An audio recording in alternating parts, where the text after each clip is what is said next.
नमस्कार दर्शकों, आप सभी का बहुत बहुत स्वागत है आपके अपने विशेष कार्यक्रम वैदिक गुरु में। और मैं हूं आपके साथ उपेंद्र कौर।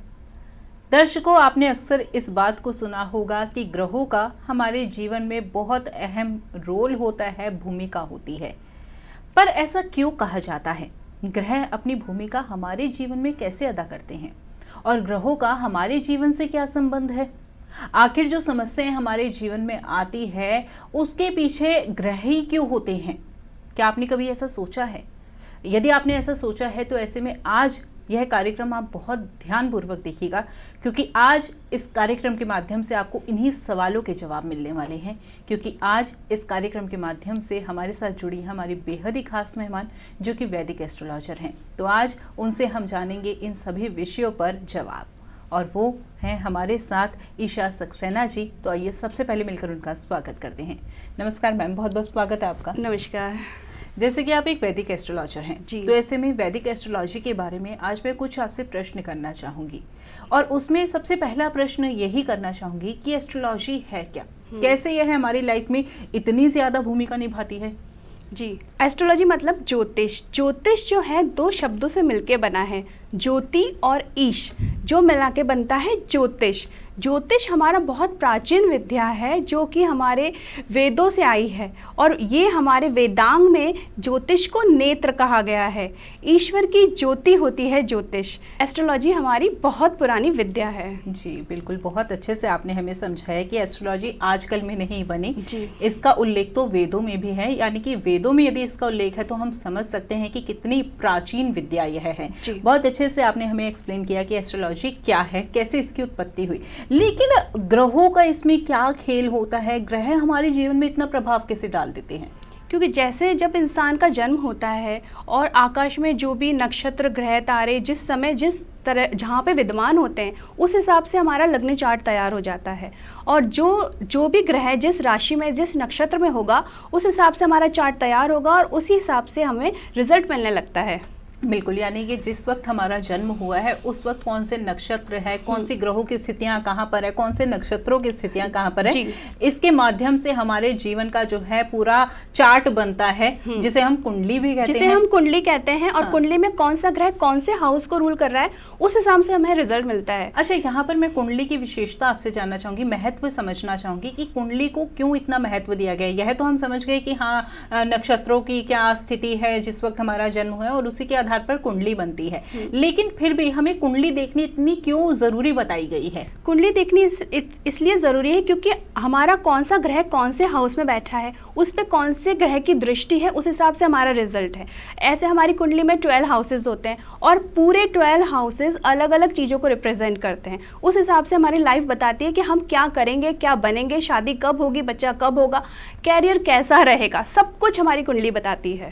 बिल्कुल, 12 घर होते हैं, 12 राशियां होती है, और ऐसे में कुंडली जो है इस सब का समावेश होती है, जिसके माध्यम से हम अपने जीवन का पूर्ण ब्यौरा जान सकते हैं। कुंडली की विशेषता हमने जानी, लेकिन कुंडली देखी कैसे जाती है? क्योंकि एक एस्ट्रोलॉजर हमारी कुंडली के माध्यम से हमारे जीवन का पूरा बायोडाटा दे देता है, और जो हम बातें उन्हें नहीं भी बताते वो हमें बता देते हैं। तो कुंडली में ऐसा क्या लिखा होता है, कैसे पढ़ी जाती है जो वो हमारे बारे में सब कुछ बता देते हैं? जी बिल्कुल, मैं बताऊंगी आपको। हमारी कुंडली में 12 हाउसेस होते हैं।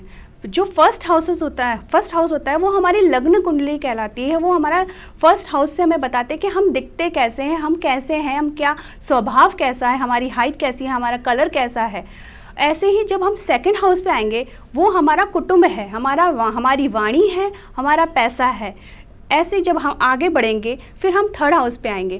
थर्ड हाउस आपकी कम्युनिकेशन बताता है, आपके सिबलिंग्स के बारे में, आपके पड़ोसियों के बारे में बताता है। फिर हम फोर्थ हाउस की बात करते हैं। फोर्थ हाउस आपकी माता का घर है, आपका सुख भाव वहाँ से देखा जाता है। फिर हम आते हैं फिफ्थ हाउस में। फिफ्थ हाउस आपकी संतान का घर है, आपकी एजुकेशन है, जो आपकी कॉलेज की जो पढ़ाई है वहाँ तक की स्टडीज़ हम फिफ्थ हाउस से देखते हैं। आपका एंटरटेनमेंट भी फिफ्थ हाउस बताता है। फिर हम आगे बढ़ेंगे, हम देखेंगे सिक्स्थ हाउस के बारे में। सिक्स्थ हाउस आपका रोग रिपुण ऋण का हाउस है। आपके ऊपर कितने कर्जे हैं, आपकी बीमारियां, आपकी जॉब कैसी रहेगी, ये सब कुछ सिक्स्थ हाउस बताता है। फिर हम आगे बढ़ेंगे, हम कुंडली के सेवन्थ हाउस की बात करेंगे। सेवन्थ हाउस जो है वो मैरिज का हाउस है। यहाँ से देखा जाता है कि इंसान की शादी कब होगी, उसका पार्टनर कैसा होगा, और इंसान का शादी का पार्टनर ही नहीं, आपका बिजनेस भी वहाँ से देखा जाता है और बिजनेस पार्टनर भी 7th हाउस से देखा जाता है।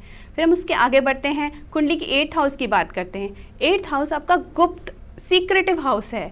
यहाँ छुपा हुआ खजाना भी देखा जाता है और इंसान की मृत्यु भी देखी जाती है। फिर हम आगे बढ़ते हैं, कुंडली के 9th हाउस की बात करते हैं। 9th हाउस इंसान के धर्म कर्म का हाउस है, उसकी लॉन्ग डिस्टेंस ट्रैवल का हाउस है। फिर हम आगे बढ़ते हैं, कुंडली के 10th हाउस की बात करते हैं। 10th हाउस आपका कर्म है, आप क्या काम करेंगे, ये सब कुछ आपका 10th हाउस बताता है। उसके आगे हम बढ़ते हैं और देखते हैं, कुंडली के 11th हाउस की बात करते हैं। अभी तक जो हमने कर्म किए, अब उसका रिजल्ट जो मिलेगा वो हमारा 11th हाउस पर बताएगा। आपका प्रमोशन कब होगा, आपको जीवन में क्या क्या मिलने वाला है, ये सब आपका 11th हाउस बताता है। अब हम बात करेंगे कुंडली के 12th हाउस की। ये आपके खर्चे का घर है। यहाँ से जेल भी देखी जाती है, यहाँ से फॉरेन ट्रैवल भी देखा जाता है और इंसान के बिस्तर का सुख भी यहीं से देखा जाता है। ये हमारी कुंडली के पूरे 12 हाउसेज हैं। यहाँ से इंसान की सारी चीज़ें देखी जाती हैं और बताई जाती हैं। देखिए, अभी तक आपने दर्शकों बहुत ही विशेष जानकारी इस कार्यक्रम के माध्यम से जानी और आपको यह भी बताया गया कि कुंडली के 12 भाव के बाद से हम क्या कुछ जान सकते हैं, कुंडली के 12 भाव हमें क्या कुछ बताते हैं, क्या कुछ हम अपने बारे में जान सकते हैं अपनी कुंडली के 12 भाव से। इसी के साथ साथ दर्शकों, कार्यक्रम में आगे चलकर भी आपको बहुत विशेष जानकारी से अवगत कराएंगे हम, तो ऐसे में कार्यक्रम बहुत ही ध्यानपूर्वक देखिएगा। इसी के साथ साथ कार्यक्रम में आगे बढ़ते हैं। अच्छा, बहुत सारे सवाल तो भी मेरे मन में हैं जो मैं आपसे करना चाहती हूँ, लेकिन उससे पहले मैं आपसे एक सवाल करना चाहती हूँ कि आपने कब सोचा कि हाँ, मुझे एक वैदिक एस्ट्रोलॉजर बनना चाहिए, और साथ ही साथ जब ये विचार आपके मन में आया तो यह शिक्षा आपने कहाँ से प्राप्त की? जी, मैं वीडियोस देखती थी, मुझे एस्ट्रोलॉजी पढ़ने का बहुत शौक था। ग्रह नक्षत्र के बारे में जानना, राशियों के बारे में जानने का मुझे हमेशा से शौक़ रहा है। फिर मुझे लगा कि जब मुझे इतना इंटरेस्ट इसके अंदर है तो मुझे इसकी डीप नॉलेज लेनी चाहिए, और मैं सर्च कर रही थी कोई अच्छा इंस्टीट्यूट जो मुझे अच्छे से इसके बारे में बताए, ज्ञान दे, और मैंने all India institute of occult science से एस्ट्रोलॉजी में मास्टर किया, वहाँ से पढ़ाई की, और जो मुझे ऑथेंटिक नॉलेज चाहिए थी वो सारी मुझे all India institute of occult science से मिली। बिल्कुल, बहुत अच्छे से आपने अपने सफ़र के बारे में बताया और आपने यह भी बताया कि हाँ, आपने यह शिक्षा कहाँ से प्राप्त की।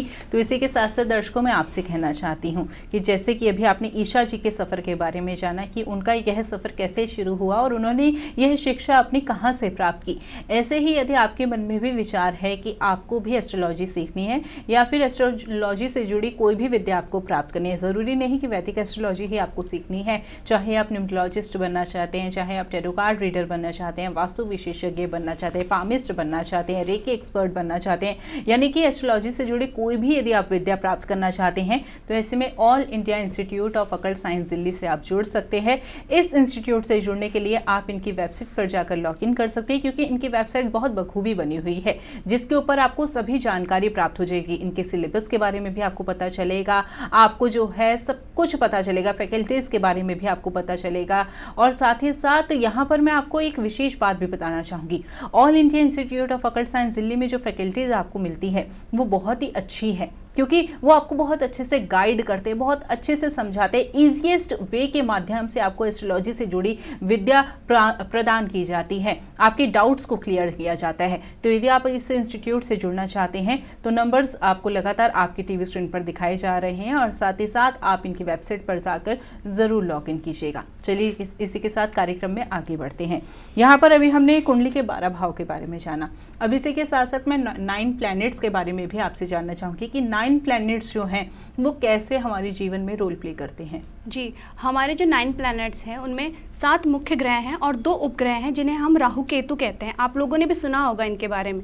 ये एक छाया ग्रह हैं, ये जिस भी ग्रह के साथ बैठते हैं इनका रिजल्ट उस हिसाब से होता है। अब हम बात करेंगे इन पूरे 9 ग्रहों के बारे में।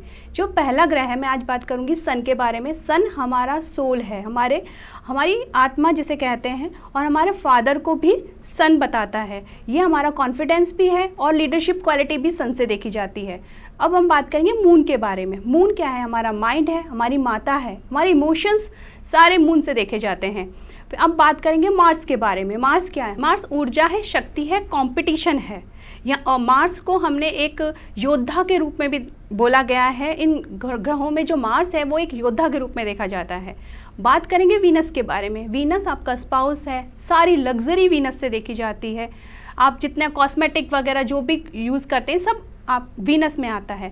सैटर्न की बात करेंगे। सैटर्न क्या है? सैटर्न कर्म प्रधान ग्रह है, डिलेज सैटर्न देता है। सैटर्न एकदम डिसिप्लिन चाहता है, उस हिसाब से उसके रिजल्ट्स होते हैं। अब बात करेंगे मरकरी के बारे में। मरकरी बुद्धि है, कम्युनिकेशन है, और मरकरी बिजनेस भी देता है। बात करेंगे राहु के बारे में। राहु इल्यूजन पैदा करता है, सडन आपको राइज देगा, सडन आपको नीचे भी गिरा देगा। बात करते हैं केतु के बारे में। केतु क्या है? केतु डिटैचमेंट है, स्पिरिचुअलिटी है, आइसोलेशन है। ये हमारे 9 ग्रह हैं जो कुंडली में जहाँ बैठते हैं उस हिसाब से अपने रिजल्ट्स देते हैं। बिल्कुल, बहुत अच्छे से आपने 9 प्लैनेट्स के बारे में बताया। और जब आपने यहाँ पर बात की ना मंगल के बारे में बताया, तो मेरे माइंड में एकदम से क्लिक हुआ मंगल दोष, जिसे हम मांगलिक दोष के नाम से भी जानते हैं। मांगलिक दोष के बारे में अक्सर हम बहुत कुछ सुनते हैं, लेकिन सवाल मैं आपसे यह करना चाहूँगी कि मांगलिक दोष क्या है? मंगल जो है अमंगल कैसे उत्पन्न कर सकता है, आपसे जानना चाहेंगे। जी, कुंडली के हिसाब से हम देखेंगे मांगलिक दोष क्या होता है। मांगलिक दोष जन्म से होता है। आपकी कुंडली में लग्न कुंडली और चंद्र कुंडली दोनों से देखा जाता है। अगर किसी की लग्न कुंडली और चंद्र कुंडली में फर्स्ट हाउस में, फोर्थ हाउस में, 7th हाउस में, 8th हाउस में और 12th हाउस में मंगल की प्लेसमेंट है, तो वो बंदा मांगलिक होगा। और उसका यही होता है, मंगल का जो हम बताते हैं कि उसकी जो शादी है वो मांगलिक से ही की जाती है। इसका एक यही रेमेडी है। चलिए, मंगल दोष के बारे में तो आपने बहुत अच्छे से समझाया, और भी एक दोष के बारे में मैं आपसे ज़रूर जानना चाहती हूँ। लेकिन उससे पहले मन में एक सवाल यह आया कि हाल फिलहाल में जो है एक ट्रांजिट हुआ है, यानी कि सिंह राशि में जो है मंगल और केतु की युति हुई है। तो ऐसे में इसका प्रभाव हमारे देश और दुनिया पे क्या हो रहा है और क्या हो सकता है, आपसे जानना चाहूँगी। जी मैम, सिंह राशि में जो मंगल और केतु की युति बनी है, मंगल और केतु की युति मिलकर एक अंगारक योग पैदा करती है, जो कि सडन कुछ भी एक्सीडेंट, सडन डेथ दिखाता है। जो देश और दुनिया में आप लोग भी देख रहे होंगे, अचानक से होने वाली जो चीज़ें, अचानक से होने वाली जो घटनाएं हैं, वो इसी युति की वजह से हो रही है। अच्छा, तो यह कारण है, क्योंकि हम हाल फिलहाल में देख रहे हैं कि कितना कुछ जो है तनाव की स्थितियां उत्पन्न हो रखी है हमारी देश और दुनिया में। उसका कारण यह है कि जो यह युति हुई है अभी। चलिए, बहुत अच्छे से आपने इस बात को भी एक्सप्लेन किया। और देखिए दर्शकों, आज इस कार्यक्रम के माध्यम से बहुत विशेष जानकारी आपसे साझा की जा रही है, तो कार्यक्रम बहुत ही ध्यानपूर्वक देखिएगा। और इसी के साथ साथ कार्यक्रम में फिर से मैं आपसे यही बात कहना चाहूँगी कि यदि आपका एस्ट्रोलॉजी में इंटरेस्ट है, आप भी यह विद्या प्राप्त करना चाहते हैं, तो all India institute of occult science Delhi से आप जुड़ सकते हैं। इस इंस्टीट्यूट से जुड़ने के लिए आप इनकी वेबसाइट पर जाकर लॉगिन कर सकते हैं। इनके वेबसाइट पर आपको सारी डिटेल्स बहुत अच्छे से प्राप्त हो जाएंगी। और साथ ही साथ मैं आपको इस इंस्टीट्यूट की यह खास बात बताना चाहूँगी कि इस इंस्टीट्यूट में आपको बेस्ट फैकल्टी प्राप्त होते हैं, जो कि आपको अच्छे से गाइड करते हैं, बहुत अच्छे से आपको सरलता से आपको जो है पूरा सिलेबस समझाते हैं, बताते हैं। तो यदि आप ऑल इंडिया इंस्टीट्यूट से जुड़ना चाहते हैं तो बिल्कुल जुड़िए। इनके वेबसाइट पर जाकर लॉगिन कर आप अधिक जानकारी प्राप्त कर सकते हैं। चलिए, इसी के साथ कार्यक्रम में आगे बढ़ते हैं। मंगल दोष के बारे में हमने जाना। आजकल जो है, अभी हमने इस ट्रांजिट की बात की, कुछ ही समय पहले जो है शनि का भी ट्रांजिट हुआ था, जिसने देश और दुनिया में बहुत हलचल उत्पन्न की है, ऐसा हमने सुना है। इसीलिए मैं आपसे शनि के बारे में जानना चाहूँगी। शनि का जब भी नाम आता है ना, शनि ग्रह का, तो हम डर जाते हैं, भयभीत हो जाते हैं। और उसमें भी जब बात आ जाती है 7.5 की, 7.5 जो है कहते हैं कि लाइफ को स्लो कर देती है, और भी बहुत सारी हम बातें सुनते हैं। तो शनि की 7.5 के बारे में हम आपसे जानना चाहेंगे कि क्या सच में 7.5 से इतना डरने की आवश्यकता है? 7.5 क्या है, कैसे हमारे जीवन को प्रभावित करती है? जी, 7.5 के बारे में आपने जो कहा है, कई लोग बहुत डरते हैं, पर डरने की ज़रूरत नहीं होती, क्योंकि जो शनि का जो प्लेसमेंट है आपकी कुंडली में कहाँ पे है, उस हिसाब से उसका रिजल्ट होता है। 7.5 लगती कैसे है, मैं आपको बताऊंगी। चंद्र राशि से जब शनि ट्रांजिट करते हुए आपके 12th हाउस में, फर्स्ट हाउस में और सेकंड हाउस में जाता है, तो ये 7.5 का फेज़ कहलाता है। 7.5 का जो फेज़ होता है वो 2.5 साल का करके हो 7.5 साल बनाता है। इसमें जो होता है, आदमी को परेशानियां होती हैं, हड्डियों से रिलेटेड प्रॉब्लम भी होती हैं, उसको पैसों से रिलेटेड प्रॉब्लम भी देखनी पड़ती है, पारिवारिक कलह भी देखना पड़ जाता है, पर वो डिपेंड करता है कि वो आपकी कुंडली में कहाँ प्लेस है, उस हिसाब से उसके रिजल्ट्स होंगे। तो इससे डरने की ऐसी कोई ज़रूरत नहीं है। बस ये कहते हैं कि शनि जो है कर्म प्रधान है, तो कर्म अच्छे रखो तो फल भी अच्छे ही मिलेंगे। अच्छा, 7.5 के बारे में हमने जाना, ढैया के बारे में भी हमने बहुत सुना है कि शनि की ढैया चल रही है। ये ढैया क्या होती है, आपसे जानना चाहेंगे। जी, जो 7.5 होती है उसका फेज होता है 7.5 वर्ष का, और जो ढैया होती है उसका फेज होता है 2.5 वर्ष का। ये बहुत मतलब ज़्यादा बड़ा पीरियड नहीं है, पर उसका रिजल्ट तो मिलता ही है। जैसे कि चंद्र राशि से मैंने अभी आपको बताया था कि 7.5 में जब शनि ट्रांजिट करते हुए 12 फर्स्ट और सेकंड हाउस में आता है तो 7.5 लगती है। ऐसे ही चंद्र राशि से शनि ट्रांजिट करते हुए 4th हाउस में जाता है तो ढैया लगती है, और 8th हाउस में जाता है तो भी ढैया लगती है। इसका जो टाइम पीरियड है वो 2.5 साल का होता है। हालांकि आपने कहा कि ढैया जो है बहुत लंबा समय नहीं है, छोटा है, लेकिन जिनकी ढैया चल रही होती है ना, उन्हें पता चलता है कि ढैया का समय कितना लंबा है या कितना छोटा है, क्योंकि लाइफ को जो हमने सुना है शनि ग्रह स्लो कर देता है, क्योंकि शनि शनि हमने यह बात सुनी है हमेशा। चलिए, बहुत अच्छे से आपने इस बात को भी एक्सप्लेन किया। अच्छा, एक ना आजकल की प्रॉब्लम के बारे में मैं बात करना चाहूंगी। आजकल ना एक हेल्थ इशू सबसे ज्यादा देखा जा रहा है, वो है एंजाइटी। एंजाइटी जो है, हर दूसरा व्यक्ति कह रहा है कि मुझे एंजाइटी की प्रॉब्लम हो रही है, मुझे डिप्रेशन हो रहा है। जो आजकल ये स्थिति इतनी ज्यादा बढ़ रही है, यह हेल्थ प्रॉब्लम सबसे ज्यादा जो देखी जा रही है, एंजाइटी की, डिप्रेशन की। डिप्रेशन के जरिए तो लोग सुसाइड तक कर रहे हैं। तो ऐसे में आपसे मैं एस्ट्रोलॉजी के माध्यम से समझना चाहूंगी कि आज के समय में एंजाइटी और डिप्रेशन इतना क्यों बढ़ रहा है, इसके पीछे कौन से ग्रहों का सबसे ज्यादा खेल है। जी, एंजाइटी और डिप्रेशन बढ़ने का कारण एक ये भी है कि इंसान आजकल बहुत अकेला रहना चाहता है और किसी से बात नहीं करता तो भी एंजाइटी और डिप्रेशन बढ़ता है। पर हम कुंडली से भी इस चीज़ को जान सकते हैं। कुंडली में जो कारक होता है एंजाइटी और डिप्रेशन का, वो हमारा मून होता है। मून अगर किसी गलत हाउस में बैठा है, या राहु के साथ है, केतु के साथ है, या सैटर्न के साथ है, तो भी आपको एंजाइटी डिप्रेशन होगा। ये भी कारण कुंडली से हो सकता है कि हाँ, आप क्यों डिप्रेशन इतना फील कर रहे हैं, क्यों आपके जीवन में ये सब कुछ हो रहा है। बिल्कुल, एंजाइटी और डिप्रेशन का आपने कारण बताया कि हाँ, कुंडली के माध्यम से हम यह जानकारी प्राप्त कर सकते हैं। इसी के साथ साथ थोड़ी देर पहले जब आपने मैंने आपसे सवाल जब किया था कि सिंह राशि में जो मंगल और केतु की युति हुई है, इसके क्या प्रभाव है, तो आपने यह कहा था कि जो सिंह जो राशि है वो ऑलरेडी बहुत गर्म राशि है। तो ऐसे में अब मैं राशियों के बारे में भी आपसे बात करना चाहूँगी। जो 12 राशियाँ हैं वो किस प्रकार की राशियाँ होती है, मतलब एक एक राशि के बारे में आप थोड़ा थोड़ा हमें एक्सप्लेन कीजिए। जी, हम बात करेंगे हमारी 12 राशियों के बारे में। हर राशि का एक प्लैनेट जो होता है उसका स्वामी होता है। तो बात करते हैं सबसे पहले मेष राशि की। मेष राशि का जो स्वामी है वो मंगल है। मंगल प्रधान ये राशि है, इस वजह से ये थोड़ी सी अग्रेसिव और एंगर इश्यूज इसमें ज़्यादा रहते हैं, और पर इन लोगों में अंदर ताकत और शक्ति भी बहुत ज़्यादा रहती है, ये रुकना नहीं जानते हैं। नंबर 2 राशि हमारी टॉरस राशि। ये इसके जो स्वामी हैं वो वीनस हैं, तो ये थोड़े शांत स्वभाव के होते हैं और अच्छे से हर चीज़ एक्सप्रेस करना इनको आता है। नंबर 3 राशि हमारी जेमिनी है। इसके जो स्वामी होते हैं वो हमारे बुध देव हैं। इनकी बुद्धि बहुत अच्छी होती है और हर काम में ये आगे होते हैं। नंबर 4 राशि हमारी कर्क राशि है। इसके जो स्वामी हमारे मून हैं, ये बहुत ज़्यादा इमोशनल राशि है, क्योंकि मून को एक राशि प्रदान की गई है, वो कर्क राशि है, और ये बहुत इमोशनल होते हैं। नंबर 5 राशि जो हमारी आती है वो हमारी लियो है। इसके जो स्वामी होते हैं वो हमारे सूर्य देव हैं। इसमें लीडरशिप क्वालिटी आपको बहुत ज़्यादा देखने को मिलेगी। नंबर 6 राशि जो हमारी आती है वो है वर्गो। इसके जो स्वामी हैं वो भी बुध देव हैं। इन लोगों को घूमना फिरने का बहुत शौक होता है और हर चीज़ एक्सप्लोर करना ये बहुत अच्छे से जानते हैं। अब नेक्स्ट राशि जो हमारी वो तुला राशि है। इसके जो स्वामी हैं वो शुक्र देव हैं। इन लोगों को लाइफ में बैलेंस बनाना आता है और लग्जरी पसंद ये लोग होते हैं। नंबर 8 राशि जो हमारी आती है वो हमारी वृश्चिक राशि, इसके भी स्वामी मंगल हैं। ये डीप एनालिसिस और रिसर्च की राशि है। नंबर 9 जो राशि है वो हमारी धनु राशि है। इसके स्वामी हमारे गुरुदेव हैं, जुपिटर इसके स्वामी हैं, और ये बहुत ज्ञान वाली राशि है। एनर्जेटिक होते हैं ये लोग और बहुत ज्ञानी भी होते हैं। नंबर 10 राशि जो हमारी आती है वो मकर राशि। इसके जो स्वामी हैं वो शनिदेव हैं। हर काम में थोड़े स्लो ज़रूर होते हैं, पर जब ये काम करते हैं तो ये बाजी भी मार जाते हैं। नंबर 11 जो राशि हमारी कुंभ राशि आती है, इसके भी स्वामी शनिदेव हैं और ये हर काम में परफेक्ट होते हैं। आगे बढ़ना इनको हमेशा अच्छे से आता है और कभी रुकना इन्होंने सीखा नहीं होता है।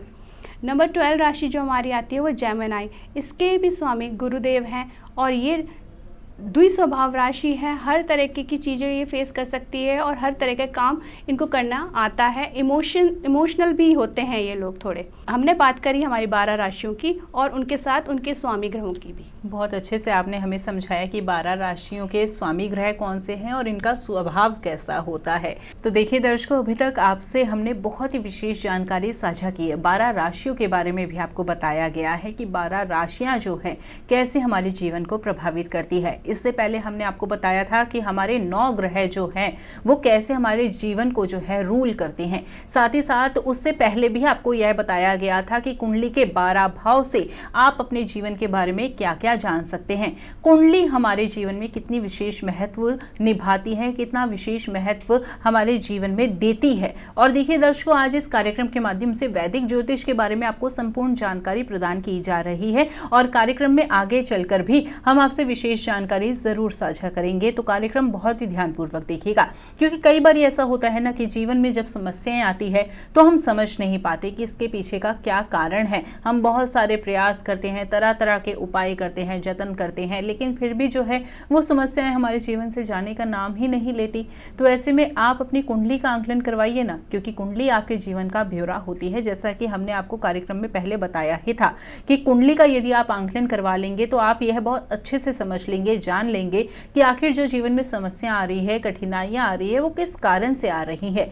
कारण जान लेंगे तो निवारण आसानी से खोज पाएंगे। और साथ ही साथ इसके मैं आपको यही कहना चाहूंगी कि यदि आप भी अपनी कुंडली का आंकलन स्वयं करना चाहते हैं, आप भी वैदिक ज्योतिष को सीखना चाहते हैं, समझना चाहते हैं, पढ़ना चाहते हैं, यह विद्या प्राप्त करना चाहते हैं, तो ऐसे में आप all India institute of occult science Delhi से जुड़ सकते हैं। और वैदिक ज्योतिष ही क्यों, एस्ट्रोलॉजी से जुड़ी कोई भी विद्या यदि आप प्राप्त करना चाहते हैं, चाहे आप न्यूरोलॉजिस्ट बनना चाहते हैं, वास्तु विशेषज्ञ बनना चाहते हैं या फिर पामिस्ट बनना चाहते हैं, तो ऐसे में भी आप ऑल इंडिया इंस्टीट्यूट से जुड़ सकते हैं। यदि आप इस इंस्टीट्यूट से जुड़ना चाहते हैं तो आप इनकी वेबसाइट पर जाकर लॉगिन कीजिए, क्योंकि इनकी वेबसाइट पर आपको सारी जानकारी बहुत अच्छे से प्राप्त हो जाएगी। तो चलिए इसी के साथ कार्यक्रम में आगे बढ़ते हैं।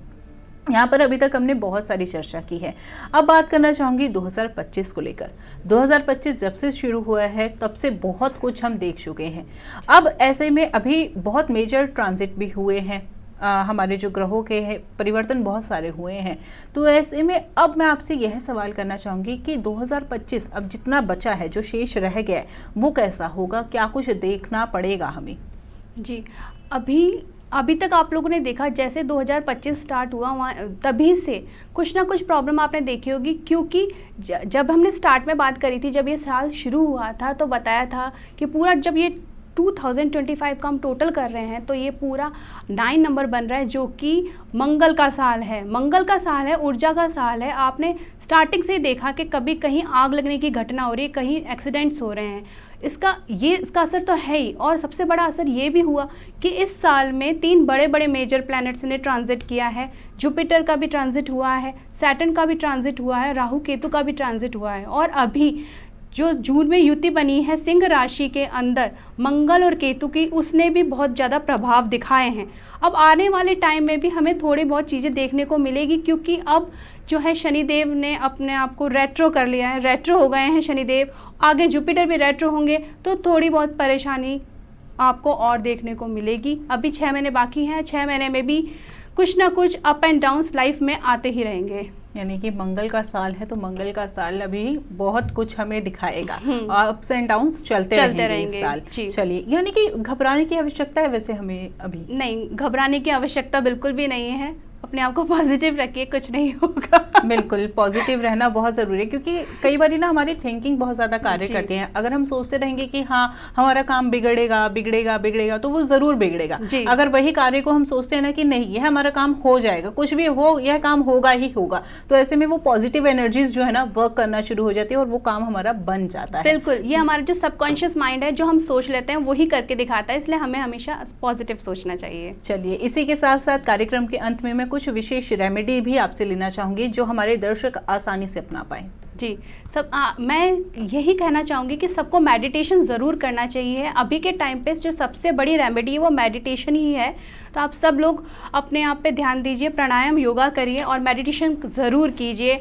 तो इस समय को हम आराम से निकाल सकते हैं। बिल्कुल, देखिए 2025 से डरने की आवश्यकता नहीं है, काम रही है तो सब कुछ अच्छा ही होगा। जब आप ऐसा सोचेंगे ना कि नहीं 2025 है, हमारे साथ पता नहीं क्या हो जाएगा, अभी तक पता नहीं क्या हो चुका है, हमारे साथ भी ऐसा हो जाएगा, तो ऐसा होने लग जाता है, क्योंकि हमारी थिंकिंग जो है ना बहुत ज़्यादा वर्क करती है। तो अपने आप को काम रखिए, पॉजिटिव रहिए, तो पॉजिटिव ही लाइफ में होगा। साथ ही साथ आप अपनी कुंडली का आंकलन भी समय रहते करवाइए, क्योंकि कुंडली भी हमारे जीवन में अहम भूमिका निभाती है।